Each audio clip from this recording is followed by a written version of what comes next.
En esta sesión vamos a revisar las normas APA 7. Esto es una guía básica. ¿Qué son las normas APA? Las normas APA es un conjunto de parámetros y reglas que permiten mantener un estilo o una estandarización cuando nosotros desarrollamos algún texto académico, desde la perspectiva de la citación y la referenciación. ¿Okay? Entonces, esa estandarización es muy importante. ¿Cuál es la razón de citar o referenciar? Para poder facilitar, primero, la redacción del documento, y por otro lado, que la persona que vaya a leer el mismo pueda seguir de manera lógica y coherente lo que se está escribiendo en dicho documento. Generalmente esta norma APA se aplica a documentos científicos, libros, artículos académicos, tesis, etcétera, etcétera. Entonces, veamos de esta forma, es como un idioma, ¿ok? Es una estandarización de la forma de escribir. ¿Cuáles son entonces los objetivos de las normas APA? Los objetivos es facilitar la comprensión lectora, ampliar también la información, localizar fuentes de información de manera fácil. Esto generalmente es cuando alguien escribe algún párrafo, ¿verdad? Y hace referencia a otro autor. Entonces, la persona que lee este documento, bueno, quisiera profundizar un poco más en lo que ese autor está diciendo o cómo ese autor aportó al trabajo que estoy leyendo. Entonces, yo cojo y a través de la referencia llego a ese autor. El otro objetivo es localizar, la fuente de información, eso lo acabé de decir. Luego, actualizar el lenguaje académico. Como les decía, esto es una estandarización, ya que toda revista a nivel global utiliza no solamente las normas APA, porque hay otras formas de escribir, de hacer referencias, de citar, etcétera, etcétera. Pero nosotros nos vamos a enfocar en lo que son las normas APA. Y el otro objetivo es mejorar la presentación del trabajo científico y académico. El orden de presentación de un documento cualquiera, estamos hablando de forma general, un artículo académico, un artículo científico, una tesis, una tesina, etcétera, una monografía inclusive, obviamente debe llevar una estructura, o sea, algo lógico, algo coherente. Entonces, se presenta desde la perspectiva de la norma APA una secuencia, ¿no? Que empieza por una página de presentación, que generalmente en el caso académico es la carátula del trabajo. Luego viene un resumen, ¿verdad? Ese resumen tiene ciertas especificaciones, eso va a depender de la institución en la cual se está generando ese documento. A continuación del resumen vienen los contenidos o cuerpo de la investigación, que ya es básicamente el desarrollo de todo el escrito, ¿no? Y obviamente hay que considerar en ese desarrollo las referencias. También se consideran las notas al pie, hay que una parte está destinada para que son las tablas, otra para las figuras y finalmente los anexos. Entonces, este es un orden de presentación de un documento que sigue las normas APA. ¿Cuál es el tamaño de la hoja cuando hablamos de normas APA 7? Si nosotros generalmente nos vamos a valer del Word. Entonces, en el Word nosotros buscamos lo que es los tamaños de hojas y vamos a seleccionar tamaño carta. ¿Por qué razón? Porque de acuerdo a las normas APA, dice que debemos utilizar hojas de 21.59 centímetros por 27,94 centímetros. Pues, la ventaja es que ya tiene de manera automática esto. Entonces, yo cojo, selecciono la hojita, carta y más que suficiente. Ya estoy cumpliendo con la norma APA respecto a esa parte. Una vez que tenemos seleccionada la hoja, siguiente punto es establecer los márgenes. Entonces, de acuerdo a las normas APA 7, los márgenes que nosotros debemos utilizar es de 2,54 centímetros en los 4 lados. Luego viene lo que es la alineación del párrafo. O sea, ya cuando tenemos el tamaño de la hoja, ya cuando tenemos el margen en esa hoja, ok, cuando yo ya vaya desarrollando los diferentes párrafos, en los párrafos se los va a alinear a la izquierda. ¿Okay? En la figura que estoy presentando o en la diapositiva, podemos ver un párrafo, ¿verdad? Donde lo tenemos alineado a la izquierda. Ya vamos a profundizar un poquito más en lo que es la primera línea. Como ustedes se pueden dar cuenta, hay una sangría. Entonces, pero en estos momentos lo que quiero enfocarme es a que el párrafo completo está puesto a la izquierda y sin justificar. Como podemos ver en el lado derecho, no mantiene una línea recta, sino que no está justificado.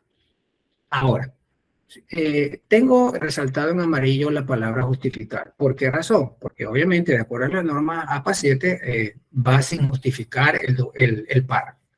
Pero, aquí viene el pero, en nuestra institución se requiere que el párrafo sea alineado a la izquierda, pero justificado. Repito, en el caso de nuestra institución, debe el párrafo estar justificado. Entonces, esa es la razón por la cual tengo pintadito de amarillo la palabra justificar. Ok, entonces ahora sí hablemos de la sangría del párrafo. Entonces, aquí podemos ver dos párrafos, ¿verdad? Los dos párrafos están puestos hacia la izquierda, pero hay una característica en común, es que la primera línea de cada párrafo sí tiene una sangría. Entonces, de acuerdo a las normas APA, cada comienzo de párrafo debe de mantener la primera línea una sangría de 1,27 centímetros. En cuanto a las fuentes y tamaños que se permiten en las normas APA, tenemos este tipo de letras con el tamaño de la misma. Para Time tenemos que son de 12 puntos, para Arial son de 11 puntos, para Calibri son de 11 puntos, etcétera, etcétera. Entonces, estos son los tipos de letras o las fuentes que se permiten en normas APA 7. Como ustedes se darán cuenta, nuevamente tengo estado en amarillo, en este caso, la fuente Time New Roman, de 12 puntos. ¿Qué quiere decir esto? Que en todo documento que nosotros vayamos a desarrollar en nuestra institución, debemos utilizar este tipo de letras con ese tamaño. ¿Ok? Luego viene el espaciado.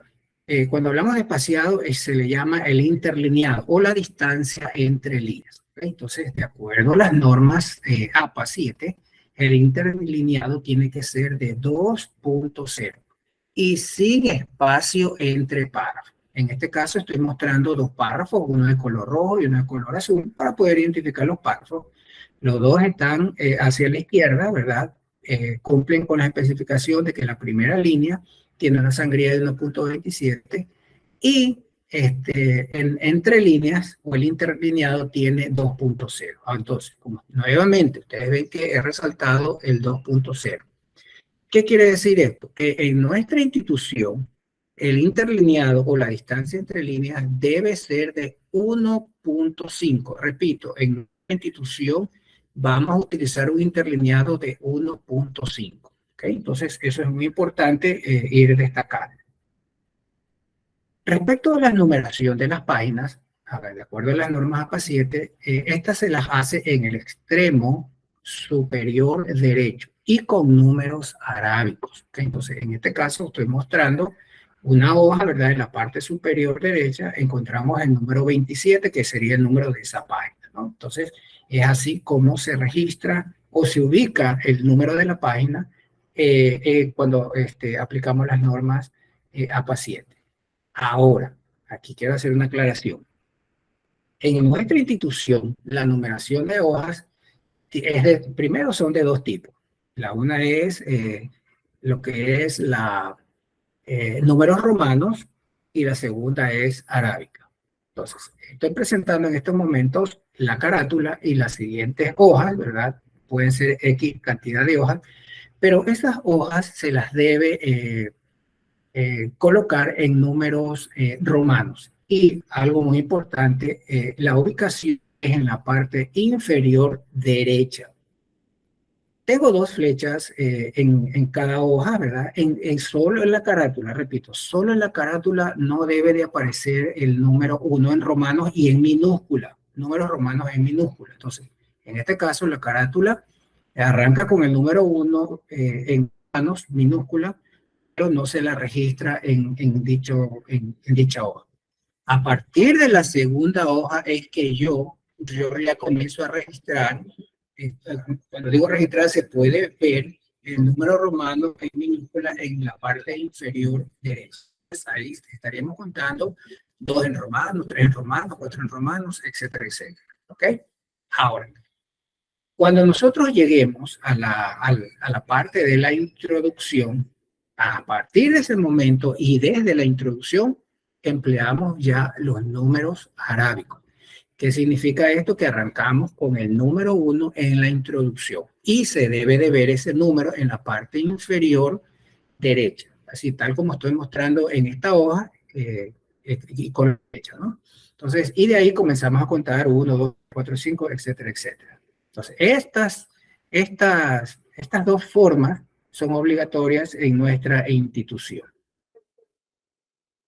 Vamos revisando ahora los títulos.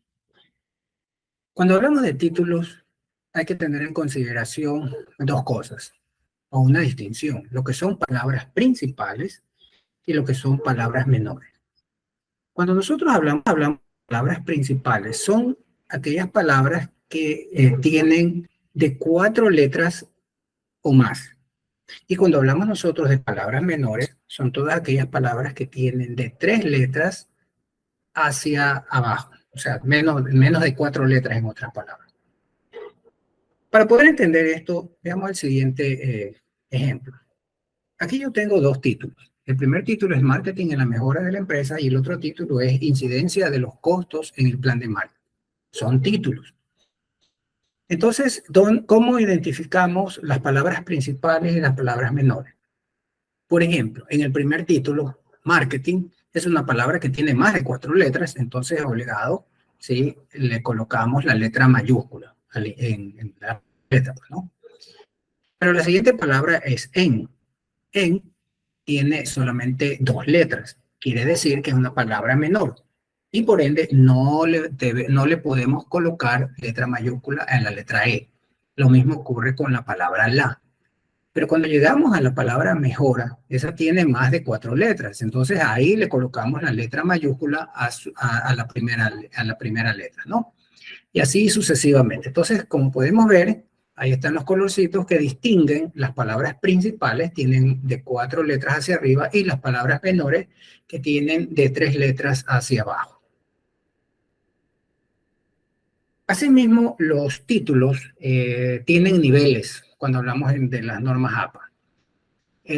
Los títulos de primer nivel tienen que ver sobre en este caso, son centrados en negritas, con mayúsculas y minúsculas. El texto inicia en un nuevo párrafo. Podemos ver aquí en la imagen que capítulo 2, raya, marco teórico, está en negritas, está como palabra principal, tiene palabras principales, tanto marco y teórico son palabras principales, por eso las dos empiezan con letra mayúscula. Una vez que nosotros hemos colocado el título, de acuerdo a las especificaciones, dice el texto inicia el nuevo párrafo. ¿Qué significa? Que el párrafo arranca con una sangría, ¿no? Obviamente, como lo hemos dicho anteriormente, todo párrafo arranca con una sangría en la primera línea de 1.27 y continuamos el desarrollo. Ahora veamos los títulos de segundo nivel. En este caso, tenemos el ítem 3.2, proceso metacognitivo. ¿Qué dice la especificación? Alineado a la izquierda, editas con mayúsculas y minúsculas, y el texto inicia en nuevo párrafo. ¿Okay? Entonces, algo que quiero aclarar es que en el ejemplo que estoy utilizando tiene numeración, ¿no? Entonces, bueno, obviamente está alineado a la izquierda en negrita y etcétera, etcétera. Si no tuviera numeración, entonces y fuera solamente proceso cognitivo, el título proceso cognitivo arrancaría alineado a la izquierda también, ¿ok? No debe de tener ninguna sangría. Ahora sí, de acuerdo a la especificación, una vez que ya coloco el título, a continuación viene el párrafo. O sea, arranco con un párrafo, ¿verdad? Y ese párrafo sí tiene su respectiva sangría. Y continúo. Ese es el título del segundo nivel. Luego viene el título del tercer nivel. Entonces, el título del tercer nivel es igualito que el del segundo nivel, con la única diferencia en que aquí el título va en cursiva. De ahí el resto, todo es igualito que el nivel número 2. Veamos ahora el cuarto nivel. El cuarto nivel dice, está alineado a la izquierda, letras en negritas, mayúsculas y minúsculas. Y el párrafo con sangría 1.27 y punto final. Dice, el texto inicia en la misma línea. ¿Qué significa? Si ustedes se dan cuenta, arrancamos con un párrafo normal, quiere decir que tiene su sangría, ¿ok? Entonces, por eso es que ustedes ven que el título, competencias duras y blandas, tiene sangría o arranca con sangría. Si no tuviera la numeración, obviamente, competencias duras y blandas empezaría en 1.27, ¿no? Ahora, a diferencia de los niveles anteriores, aquí el título, terminado de colocar el título, le ponemos punto seguido. ¿Okay? Punto seguido y comenzamos a desarrollar la idea que estamos desarrollando. Bueno, entonces, este es el título de cuarto nivel. El título de quinto nivel es igualito al de cuarto, con la única diferencia que aquí el título es con letras cursivas, ¿no? Entonces, eso es muy importante que nosotros lo entendamos. Estoy presentando en este momento un resumen donde puedo ver de manera global los 5 niveles, donde tenemos que marketing es el nivel número 1, plan de marketing nivel número 2, estrategia de marketing el nivel número 3, producto el nivel 4 y experience es el nivel número 5. Entonces es así como quedaría.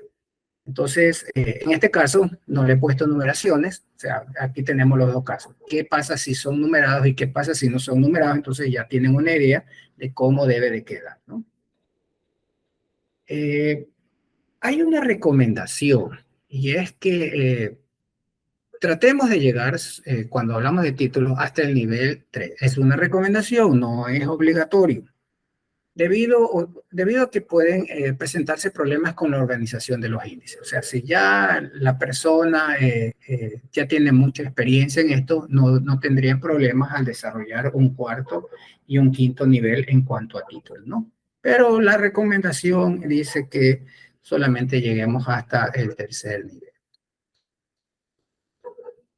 Hablemos ahora de las formas de mencionar a los autores.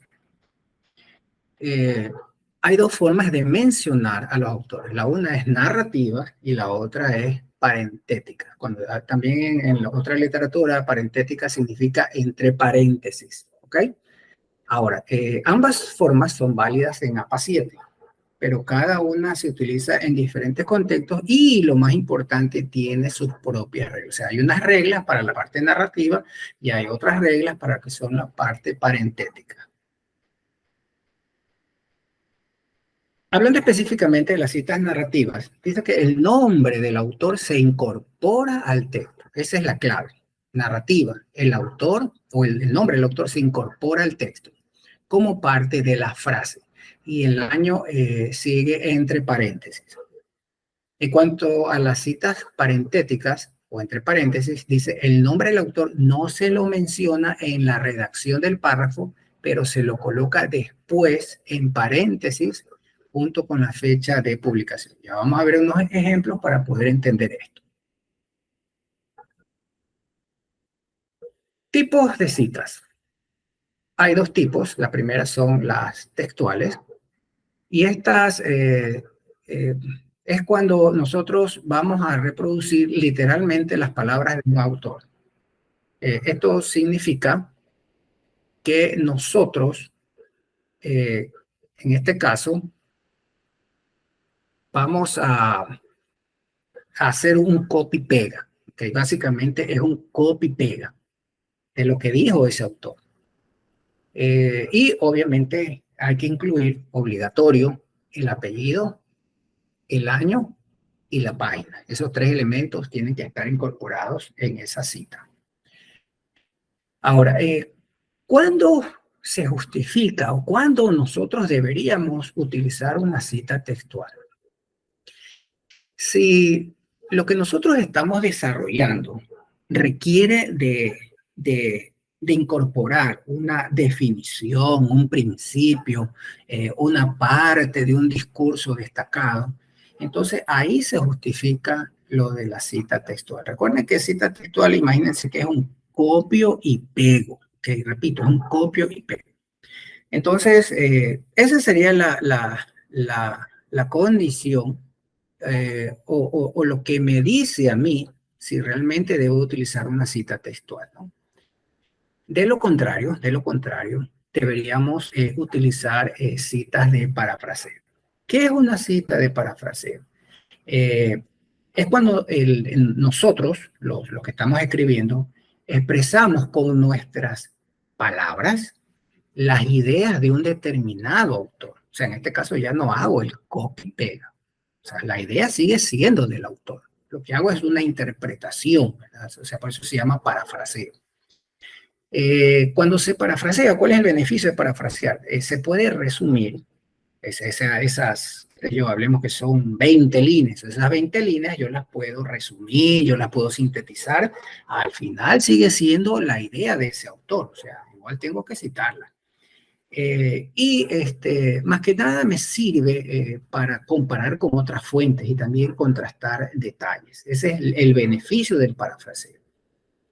Según las normas APA 7, es mejor parafrasear las fuentes en lugar de citarlas textualmente. Esto es una recomendación que se da, ¿no? Entonces, es por eso que cuando uno quiere hacer escritura de algún tipo de artículos, una de las condiciones de las revistas, inclusive lo dicen, utilizar citas parafraseadas. Entonces, justamente por esto, porque la norma APA, según la norma APA, es mejor parafrasear. Entonces, esto es muy importante tener en consideración. Profundicemos un poquito más acerca de las citas textuales. Dentro de las citas textuales hay dos temas a tratar. Recuerden que cita textual significa es copio y pego. Pero ¿qué pasa cuando lo que yo estoy copiando y estoy pegando tiene menos de 40 palabras? Cuando tiene menos de 40 palabras, esta cita se la realiza dentro del mismo párrafo que estoy desarrollando, pero entre comillas. Y al finalizar, o sea, al cierre de la comilla, yo coloco el número de la página. Recordemos que en las citas textuales es obligatorio incluir la página.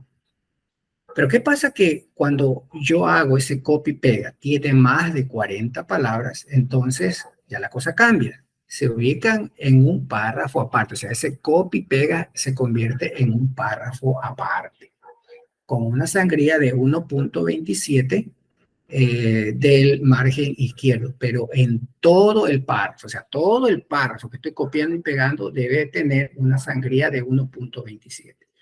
Y al finalizar la citación, yo debo de colocar el número de página. ¿Ok? Ahora hablemos de las citas de parafraseo. En las citas de parafraseo, como ya indiqué, se toman las ideas de un determinado autor, pero se redacta con nuestras propias palabras. Y algo interesante aquí es que no se exige, repito, no se exige colocar el número de la página. Esto a diferencia de las citas textuales. En la nota que se encuentra al final de la diapositiva dice, en ambos casos se puede mencionar al autor, ya sea narrativamente o parentéticamente. Entonces, para poder entender esto, veamos este cuadrito. Tenemos en la columna, en la primera columna de la izquierda, los tipos de cita, y en la segunda columna tenemos formas de mencionar a los autores. Entonces, ya vimos que hay citas textuales y dentro de ese hay dos combinaciones. La una es menos de 40 palabras y más de 40 palabras. Entonces, en las citas textuales, yo puedo utilizar la forma de mencionar al autor, ya sea narrativamente o parentéticamente. Y en las citas de parafraseo, igualmente, yo puedo realizar,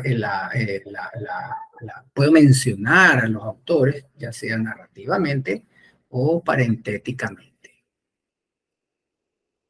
¿Qué pasa cuando tenemos más de un autor? Entonces, cuando tenemos más de un autor, esta tablita nos va a ayudar a tener una mejor visión de qué es lo que debemos de hacer. Entonces, aquí la primera columna, estamos hablando de el número de autores o el tipo de autor. En la segunda columna hablamos de la cita, que es en paréntesis o parentética, y la tercera columna habla de la cita narrativa. Entonces, cuando tenemos un autor y hablamos de cita parentética, es entre paréntesis. Toda la información debe estar en paréntesis. Entonces, por eso es que tenemos el apellido Barabulla 2009. Pero cuando es narrativa, Barabulla, o sea, el apellido del autor va afuera y solamente está en paréntesis el año de la publicación.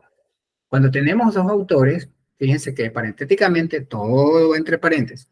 Nelson y Lehinar 2008 va entre paréntesis, y en cambio cuando tenemos la cita narrativa, los dos apellidos van sin paréntesis y solamente quedaría es el año de la publicación en paréntesis. Y aquí tenemos, cuando hay tres o más autores, solo se coloca el apellido del primer autor. Entonces, en este caso, Martín, colocamos et al, punto, coma, y el año de publicación, y todo va entre paréntesis. ¿Por qué? Porque es una cita parentética. Si fuera una cita narrativa, tendríamos Martín et al, punto, y ahí el año de publicación entre paréntesis. Entonces, eso es cuando tenemos tres o más autores. ¿Qué pasa cuando hay un autor corporativo con abreviatura? ¿Ok? Entonces, aquí es muy importante. Al inicio o en la primera cita, ¿verdad? Nosotros debemos de, si es parentética, recuerden, todo entre paréntesis, colocamos Consejo Superior de Investigaciones Científicas, y a continuación tenemos ahí las siglas, que es SIC, va entre paréntesis, ¿ok? Y luego viene 2020 y cierro paréntesis. En cambio, cuando es narrativa, Consejo Superior de Investigaciones Científicas, y abro paréntesis, SCIC, coma, 2020. Es así como quedaría. Cuando me toque nuevamente citar por segunda vez y en adelante al mismo autor corporativo, solamente ya tendría que colocar las siglas. En este caso, si es parentética, va entre paréntesis SCIC y el año de publicación. En cambio, si es una cita narrativa, coloco las siglas SCIC afuera y en paréntesis solamente iría el 2020. ¿Ok? Ahora, cuando es un autor corporativo sin abreviatura, directamente, parentéticamente, Instituto Cervantes y el año de publicación. Y si es narrativa, Instituto Cervantes afuera, solamente iría en paréntesis, en este caso, el año de la publicación. Entonces, esta tablita es muy importante que siempre la tengan a la mano. La ubicación de las citas. El autor y el año deben de siempre ir de la mano. Ahora, tanto el autor y el año yo lo puedo ubicar al comienzo de la oración, en medio de la oración o al final de la oración. Tenemos aquí tres ejemplos. Rosenblum 2006 está al comienzo de la oración. En el segundo caso, en medio de la oración, después de varios estudios, Linz 2007 indicó, etcétera, etcétera. Y al final de la oración, aún queda un estudio de seguimiento por realizarse, Winhorst 2004.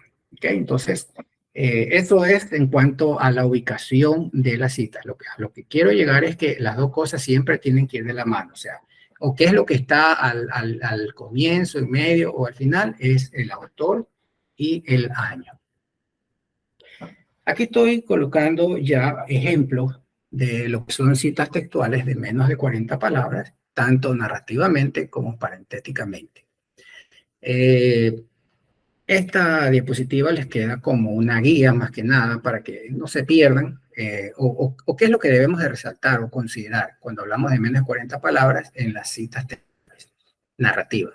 Si se dan cuenta que hay unas flechas, esas 3 flechas me indican que no debo de olvidar esos elementos o tener esas consideraciones. Y con lo que es parentéticamente tenemos 2 flechas. Entonces, en la primera parte de narrativamente, el punto, estoy resaltando el punto, y en la segunda flecha abro las comillas, y en la tercera flecha estoy resaltando un punto.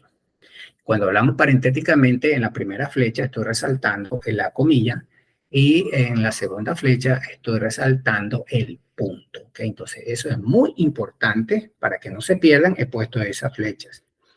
¿Qué pasa cuando tenemos más de 40 palabras en las citas textuales? En cambio, aquí tenemos 3 fechas para las narrativamente y 3 fechas para parentéticamente. La primera flecha tiene que tener 2 puntos. La segunda flecha indica dónde empieza el párrafo de la cita. Y la tercera flecha indica un punto. Punto y a continuación la página. Cuando hablamos de parentéticamente, fíjense, en la primera flecha, 2 puntos. La segunda flecha indica dónde arranca el párrafo de la cita y así también la tercera flecha, el punto. Punto y a continuación, entre paréntesis, Torres 2016 y la página. Entonces, eso es muy importante y les dejo ahí para que se guíen, ¿no? Y no se pierdan. Ahora hablemos de las citas parafraseadas. Básicamente aquí deben de tener 2 consideraciones, tanto para narrativamente como parentéticamente. En la narrativamente, la flecha indica que hay que colocar una coma después de hacer la referenciación. Y cuando hablamos parentéticamente, en este caso, nosotros debemos de colocar un punto al final, en este caso, de la referenciación. Entonces, es muy importante realizar estas consideraciones. Acá tenemos otro ejemplo, ¿verdad? Básicamente lo mismo, la consideración en la coma narrativamente y el punto en parentéticamente, ¿no? Entonces, vamos viendo algunos tips respecto a lo que hemos hablado. Tenemos las citas textuales con menos de 40 palabras, obligado debe tener número de página. En las citas textuales de más de 40 palabras, también obligado debe tener el número de página. En las citas de parafraseo no se requiere tener número de página y no se aplica, esto es súper importante, no se aplica la regla de más de 40 y menos 40 palabras. Entonces, esto es súper importante y esta es una de las diferencias respecto a las anteriores normas. Si no hay página, por ejemplo, un sitio web, no importa, ya que en la bibliografía debe estar registrada la fuente. Recuerden que nosotros dentro del Word podemos ingresar la información de las referencias, cosa que al final, cuando le pedimos al Word que nos mande el listado de todas las referencias, va a salir con toda la información que se requiere. El segundo punto dice, cuando no hay fecha de publicación, se colocan las iniciales S.F.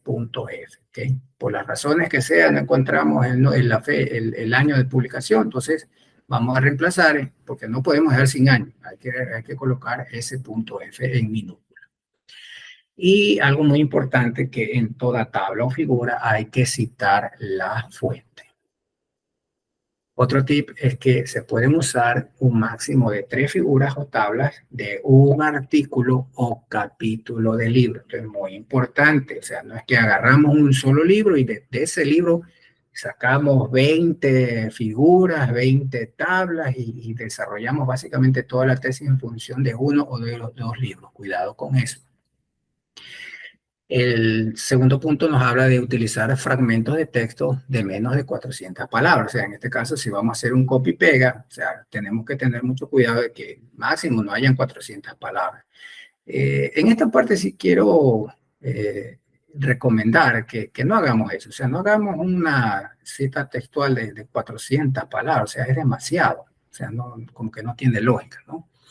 Ahora, algo muy importante es que los fragmentos no deben de ser de más de 800 palabras. ¿Qué quiere decir? Que si yo tengo una fuente, un artículo, un libro, lo que sea, no puedo utilizar más de 800 palabras de esas fuentes. ¿Okay? Entonces, ¿eso qué significa? Me obliga a que debo de buscar otras fuentes. Tercer punto nos dice, las normas al pie se usan para complementar o ampliar algún concepto enunciado en el texto, no para colocar la fuente o sitio web de donde se tomó la información. ¿Okay? Recuerden que estos son tics muy importantes que hay que considerar. Otro tip dice que hay que cuidarse de rellenar el trabajo con referencias, ya que la investigación no es de la referencia, sino del investigador. Entonces, esto es muy importante, tengan mucho cuidado. Qué sé yo, si del 100% de todo nuestro trabajo, ¿verdad? De todo nuestro escrito, resulta que el 90% es referenciado, el 90% tiene que ver con ideas de otras personas y nuestro aporte es un 10%, eso no sirve. O sea, obviamente el trabajo de investigación, el escrito, debe evidenciar una generación de conocimiento de parte nuestra, ¿ok? Debe evidenciarse eso, pues es el objetivo del trabajo de investigación. Lo que sí se permite es hacer referencias, que significa que yo estoy o he encontrado estos resultados, he encontrado estos principios, estas teorías, ¿verdad? Las he encontrado en mi investigación y yo lo que hago es compararlas con el conocimiento ya existente. Eso me permite a mí hacer una discusión, puede ser que esté de acuerdo o no esté de acuerdo con una determinada referencia, pero no es que yo me voy a rellenar o básicamente todo mi trabajo va a ser un registro de puras referencias. Tengamos cuidado con eso. El segundo punto nos dice mayor énfasis al parafraseo. ¿Okay? De hecho, la misma norma lo recomienda. Esto implica o indica un esfuerzo por parte del investigador y también ayuda al antiplagio, ¿no? O sea, claro, pues cuando hacemos un copy-pega, obviamente al pasarlo por el antiplagio va a decir, oye, esto está copiado, ¿no? Entonces, en cambio, en el parafraseo ya amortigua, por decir así, esta problemática, ¿no? Aunque en teoría, o sea, aunque no estamos copiando, ¿no? Porque igual estamos referenciando. Las fuentes deben ser acreditadas y respaldadas. ¿Qué significa? Que toda fuente de información que yo vaya a utilizar para hacer las citas, referencias, tiene que ser un material certificado, un material evaluado, un material que realmente responda a los parámetros de las normas APA, de la investigación científica, etc. O sea, no puedo yo hacer un trabajo de investigación buscando en el rincón de vago, que en la Wikipedia, o sea, eso no puede ocurrir, ¿ok? Entonces, mucho cuidado con eso. Hay que hacer una distinción entre lo que son referencias y bibliografía. Cuando hablamos de referencias, es el listado de autores que se utilizaron en la investigación. ¿Okay? Entonces, y en el informe de la investigación deben de estar de forma obligatoria. Entonces, si yo estoy haciendo un escrito, ¿verdad? Un artículo, y yo he citado qué sé yo, he hecho 20 referencias de 20 autores, pues yo tengo que registrar esos 20 autores en mi documento.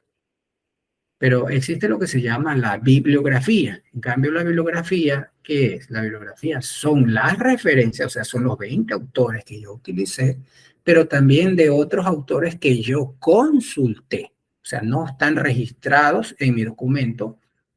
Y cuando yo digo registrados, significa citados en mi documento, pero me sirvieron a mí para explorar, para empaparme de un tema específico, etcétera, etcétera. Entonces, ahí yo registro esa información también, ¿ok? Pero eso se llama bibliografía. Entonces, en la norma APA solo considera las referencias en los trabajos escritos. Esto es muy importante dejar aclarado. Cuando hablamos nosotros de citar tablas y figuras, hay que mantener una cronología. Aquí tenemos tabla 1, luego viene la tabla 2, la tabla 3, y etcétera, etcétera. Lo mismo con la figura, figura 1, figura 2, figura 3. Cuidado, nos va a ocurrir que vamos a arrancar con la tabla 1, la 2, y nos vamos a la 5, y luego regresamos a la 3, y ya, no, eso no puede ocurrir. Debe haber una cronología. El segundo punto nos dice que no se usa el símbolo de numeral, ¿verdad? eso no podemos utilizarlo, y se titulan en la parte superior. Esa es la diferencia con la norma anterior, ¿verdad? Aquí, tanto para las tablas y las figuras, esos títulos van en la parte superior ahora. Y la leyenda en la parte inferior, ¿sí? Ya sea para tablas o figuras, ¿ok? Entonces, es muy importante. Y también en la parte inferior, obligado, debe de citarse, debe de colocarse una fuente o el elaborado por. Eso es muy importante. Hablemos específicamente de las tablas. Las únicas líneas que se muestran serán las horizontales, ¿ok? En notas se especifica la fuente, tomado de o elaborado por autores. Ya vamos a explicar estas diferencias de la fuente, tomado de o elaborado por autores. El tamaño de la letra es el mismo del documento que estamos desarrollando, o sea, en este caso, número 12. Ahora, si ven que está pintado de amarillo, el último punto dice, el contenido dentro de las tablas se puede reducir hasta 8 puntos interlineados simples. Eso de ahí es porque en nuestra institución se permite que la información que está en las tablas o en las figuras también, nosotros podamos reducirlas hasta 8 puntos, ¿no? E inclusive con un interlineado simple. Aquí tenemos un ejemplo, ¿verdad? Aquí en la tabla número 1, perdón, en la tabla superior izquierda, podemos ver que la tabla solamente tiene líneas horizontales y máximo son 3 líneas. Y tenemos una nota y a continuación la fuente. ¿Okay? Entonces, ¿qué quiere decir? Que esa tabla, ¿verdad? O la información de esa tabla yo la obtuve de la fuente Castro Romero del 2019. Ahora, ¿qué pasa si esa información, yo lo que hice fue, esa tabla me refiero, ¿no? Esa tabla la copié y la pegué. El momento en que yo copio y pego la tabla, ya no es fuente, sino tomado de. ¿Ok? Entonces, esa es la diferencia entre fuente y tomado de. Fuente significa que yo vi esa información y lo que hice fue guapearla, arreglar ciertas cosas. Si en ese autor tenía, qué sé yo, 5 columnas y yo cogí e hice un resumen, saqué los promedios, pero al final es la misma información de ese autor. Lo único que estoy haciendo es presentando de otra forma los resultados, por decirlo así. Pero la, la información es de ese autor. Por eso yo tengo que, en este caso, colocar la fuente, ¿no? Ahora, si yo esa información es 100% propiedad intelectual mía, ¿verdad? Entonces ahí yo tendría que colocar elaborado por. Entonces en este caso, Morillo y Piedra, ellos son los dueños de esa tabla que se encuentra ahí, ¿ok? No les pertenece a ningún otro autor, sino que es propiedad intelectual en este caso, de las personas que están desarrollando el escrito, ¿no? Hay ocasiones en las que yo utilizo información de varias tablas y resulta que esas tablas corresponden a diferentes autores.